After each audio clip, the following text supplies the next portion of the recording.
Hello everyone, Professor Valerio Mori Ubaldini here, head instructor at Gracie by Overland Park with me, Kyle. Today we're going to demonstrate a very good variation of a pendulum sweep starting from a bottom of the closed guard. So let's check it out.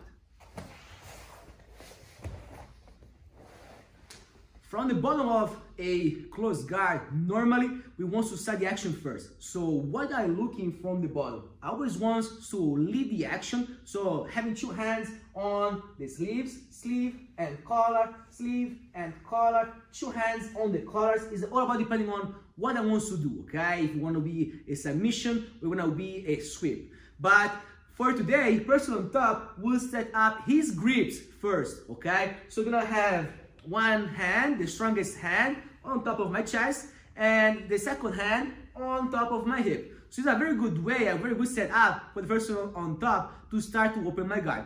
So depending on what I want to do, if I'm looking for a submission or a sweep, I want to deal on breaking the top grip or the bottom grip. Let's see, as I want to focus on a sweep, to focus and worry about the top grip.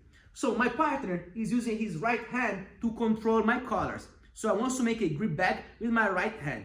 Usually when you want to control collar or sleeve, never go straight with the hand you want. What I mean, if I want to control his sleeve with my right hand, I don't want to just go with my right hand. Why? Because sometimes, sleeves might be really attached to the wrist. So if we use only one hand, it's gonna be hard to make the good grip. And this is the same thing for his collar. If he goes with the right hand, example, on the collar, he's quite tight on his chest. It might be hard to make a good grip fast on his material. So I always want to use my other hand, the left, to open and make grip. Or if you want to control the collar, open, make grip. Okay, we're gonna have more space, and you are sure that you're gonna make the good grip. So same thing, left hand open, right hand goes all around, 4 fingers around his sleeve. Remember the rules, guys. You cannot put your fingers inside.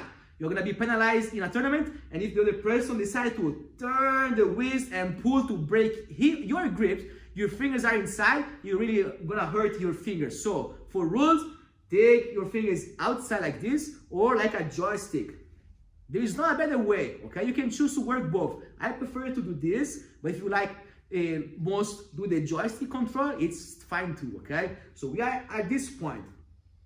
We are not in a position where we can easily just try to stretch both arms on the sleeves, okay? Both hands on the sleeves. Why? Because person on top is an advantage by the gravity, okay? Just being on top is already a good position for him. So it's gonna be hard for me to push even if you guys have 2 hands on the bottom. So if you are standing, yes, of course. If you're on your knees, of course. In this situation on the bottom, you are not that strong. So let's see a different ways to break this grip. We are at this point. My left hand now goes underneath his wrist and figure 4 my own wrist. So now I have also support of my wrist underneath his wrist. What we want to do now is gonna be just move my hips off the ground. So I'm gonna have the support of my upper body as well. I want to stretch my arms not only up, but always on the outside. I want to focus on where is the weaker part of his grip. Is in between the thumb and the finger, okay? So if you guys are just pushing up, the grip is still strong. If you are pushing to the right side, for example, you're gonna have his 4 fingers against the grip. But if you're gonna move left, this is where his thumb is the weaker part, okay? So look, I have the figure 4, hips up, I wanna push out. See? Now, very important, keep your arms stretched the entire time. I want to pass his arm from my left side to my right side. So look, I want to move his arm right here. Once his hand is passing out of my nose, I want to, number 1, complete the movement, move my arms into the right direction. I want to have my hips down on the mat. I want to bring my knees to my chest, so like this. Very important. Once you guys are breaking the grip, you are breaking the grip, never bend your arms to try to move his arm to the other side. Look, if your arms are bent, his hand is just closer again to the collars. It's gonna be easier for him to make grips. So once you guys are breaking, make sure you are here to have your arms stretched. Pass out of the nose, I wanna bring my hips down, complete the movement, and I want to bring my knees to my chest. To don't help him to posture up, right in my arm, it's gonna be underneath his armpit, control over the shoulder. My right arm is stretched. For this variation, you don't need to bring your right hand closer to his knee, okay? Like example, normally, if you guys are looking for a go for his back, I want to keep his hand close by his knee, okay? Because I want to obligate him to be in a position where you have more space to run for his back. Mistake is just be here, for example. Have your hand in line above your shoulder. This is a mistake. Even if you guys are here, let's posture up, posture up. I'm gonna lose the battle, okay? So just have your arm like in line below your shoulder, okay? For this variation of the technique. And I'm going to explain why, okay? So we are here, boom. I pass. This is fine. See? Right in the middle. Now, I want to still hip escape, so feet open, one foot on the mat. I'm going to adjust, get a better angle. I want to use now my left hand from the armpit control to above his shoulder, pass the sleeve from my right hand to the left hand. I just want to have the control on his wrist. Now, look what I want to do. I want to use my right arm open, and I'm gonna pause.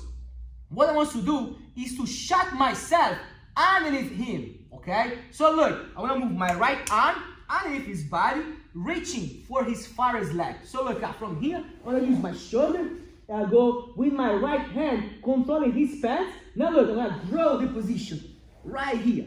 See? I'm underneath. Already now, I'm going to use my left leg as a pendulum. And remember, you don't want to kill your leg. So if you guys are pushing straight, this will be the mistake. You want to use your right foot to kick in that way over your shoulder. He wants to cut the base of his legs. So your left leg needs to be really close to the ground, and you want to you work on his base. Okay, so once you guys are here, you're gonna cut his base. I'm gonna bring up, down, up, down. When you guys ready, I'm gonna just turn over the shoulder. See, I'm still having the control. Once you guys are here, move on top. I'm gonna hold for 3 cycles on your mind. 1, 2, 3. Then let go. If you guys are gonna let go here, let go to adjust the position, you can easily push your way. You're not gonna get the points. Maybe I advantage, okay? So once you guys are here, you want to still holding. You are here. 1, 2, 3. Then let go. You're gonna make sure to have time to hold the position, and referee can give you the points for the sweep. So 2 points for the sweep plus 4 of full mount. So in one technique, we get 6 points total. But very important, guys, you want to use the leg of the pendulum to cut his base. Don't have the body of your pair or the other person fall on top of your leg, or the position is gonna work really well.